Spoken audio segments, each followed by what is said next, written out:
kita akan membahas salah satu perbankan besar yakni PT Bank Rakyat Indonesia atau Bank BRI yang hari ini menguat cukup signifikan, lebih dari 4%, bahkan sempat menyentuh level 5.000. Nah, kira-kira dengan fundamentalnya yang kuat, apakah saham ini layak disorot? Mari pertama kali kita lihat dulu bagaimana pergerakannya hari ini. Nah, pergerakannya naik 4,61% di level 4.990 per lembarnya. Nah, selanjutnya kita lihat juga bagaimana secara teknikalnya ya, selama kira-kira sebulanan terakhir. Next.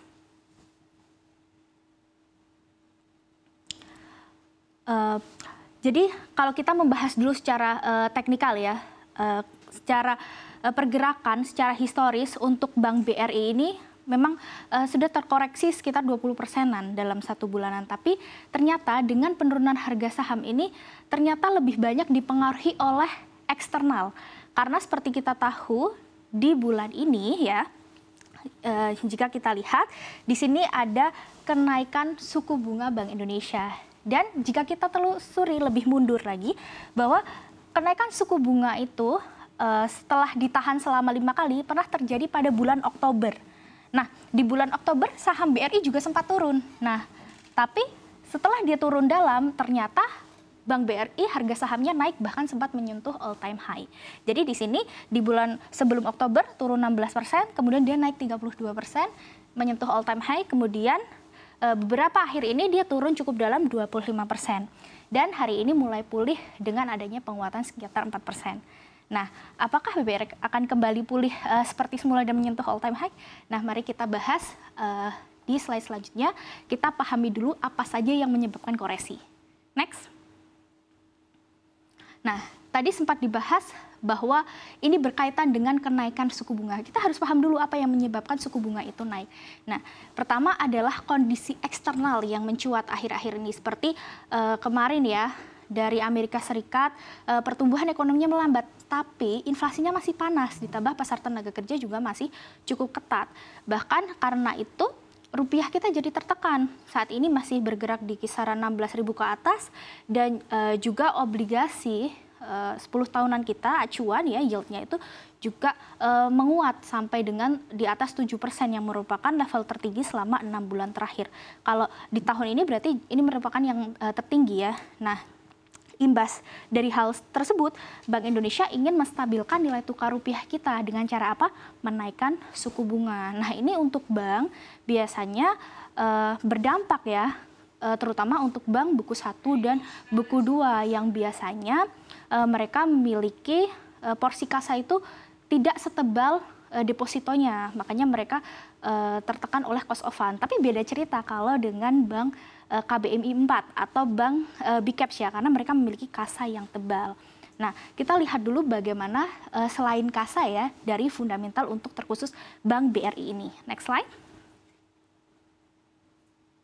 Nah, di sini ada beberapa hal terkait dengan fundamental ya. Tetapi sebelum membahas dengan kekuatannya, kita perhatikan dulu dengan dalam mereka membangun fundamental, ini ada di bisnisnya ya. Bisnis untuk bank itu kan kredit. Nah, di sini kredit berhubungan dengan kemampuan dari perusahaan untuk menjaga kualitasnya. Nah, kualitas ini biasanya terlihat dari NPL atau non-performing loan atau resiko kredit macet ya. Di sini untuk NPL, Bank BRI sendiri meningkat menjadi 3%. Nah, tapi di satu sisi dengan kenaikan NPL ini menjadi satu PR bahwa perusahaan harus memperbaikinya dengan cara apa? Kita lihat di slide selanjutnya. Nah, memperbaiki dengan apa? Kita cari tahu yang membuat naik itu apa ya. Nah, di sini terlihat kalau misalnya dari posisi loan Bank BRI sendiri itu paling banyak adalah dari segmen mikro. Segmen mikro itu UMKM dan biasanya itu paling banyak dari masyarakat yang berpendapatan sekitar menengah ke bawah ya. Jadi kalau misalnya dengan suku bunga yang naik sekarang, ini berhubungan pada masyarakat dengan pendapat menengah ke bawah, sehingga kemampuan untuk membayar kredit mereka itu menjadi berkurang gitu ya. Makanya tidak heran jika NPL-nya bengkak. Jadi di segmen mikro ataupun UMKM ini jika nantinya bisa pulih, nah tentunya ini akan menjadi momentum yang baik untuk perusahaan. Tetapi jika sekarang sedang sulit, maka apa yang harus dilakukan perusahaan? Nah, kita harus melihat fundamentalnya bagaimana ketahanan perusahaan ini untuk menahannya dari memperbaiki kemampuan bayar dari segmen mikro atau UMKM ini.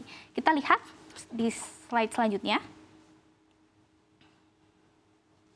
Nah, di sini kita memahami tentang fundamental perusahaan atau ketahanannya ya, bahwa ternyata BBRI ini masih bisa dibilang cukup kuat. Pertama, kita melihat CAR atau Capital Adequacy Ratio terkait dengan permodalan ya. Di sini masih lebih dari 20%, tepatnya 23,97% di kuartal pertama tahun ini.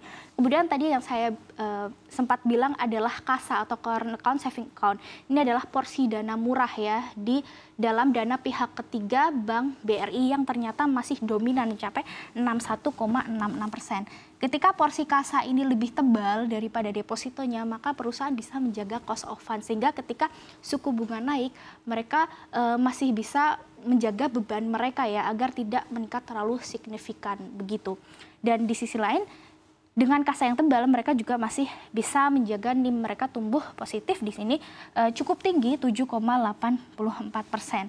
Bahkan di sini terlihat juga untuk loan ya, karena perusahaan bank itu kan mereka mendapatkan profit atau keuntungan itu dari penyaluran kredit. Di sini juga masih cukup ekspansif, secara tahunan tumbuh 10,9% di sini menjadi 1.308 triliun begitu. Jadi Bank BRI ini di sepanjang kuartal 1 tahun ini masih bisa menyalurkan kredit lebih dari 1.000 triliun, yang mana pertumbuhannya juga lebih dari 10%. Sebenarnya ini masih ekspansif, hanya saja memang tantangannya adalah mereka harus menjaga kualitas kreditnya yang tadi sempat ada kenaikan 3%-an ya. Tapi di sisi ini yang menjadi PR adalah menjaga kualitas kredit. Bagaimana cara BRI untuk menekannya? Kita lihat dalam slide selanjutnya.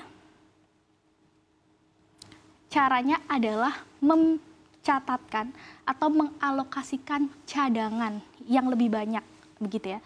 Karena cadangan yang lebih banyak ini digunakan perusahaan supaya bisa menambal jika ada yang resiko ya yang tidak diinginkan ya, seperti kredit macet. Tapi harapannya ketika perusahaan juga bisa menjaga kualitas kreditnya ke depan, lalu ekonomi membaik, kemampuan bayar dari segmen mikro tadi juga membaik, maka porsi pencadangan juga bisa dikurangi.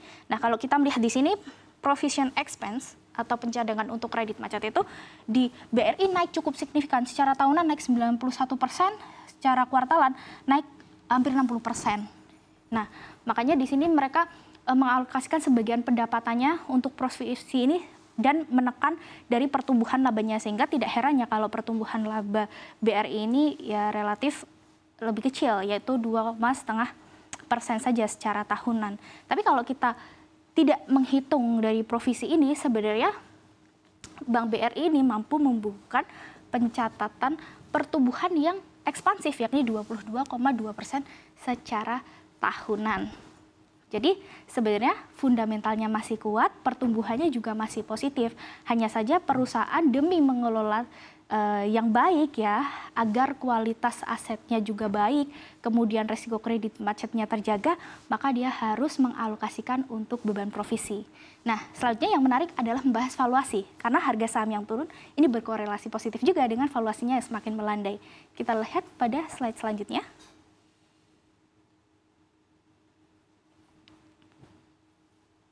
Nah, di sini kita menggunakan valuasi price to book value, di mana untuk saat ini BRI dihargai 2,55 kali.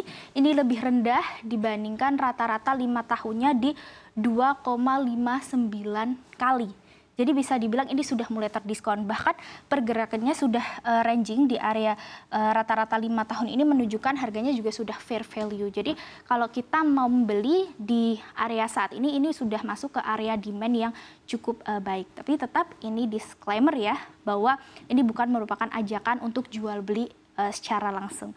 Karena harga saham selalu bergerak fluktuasi.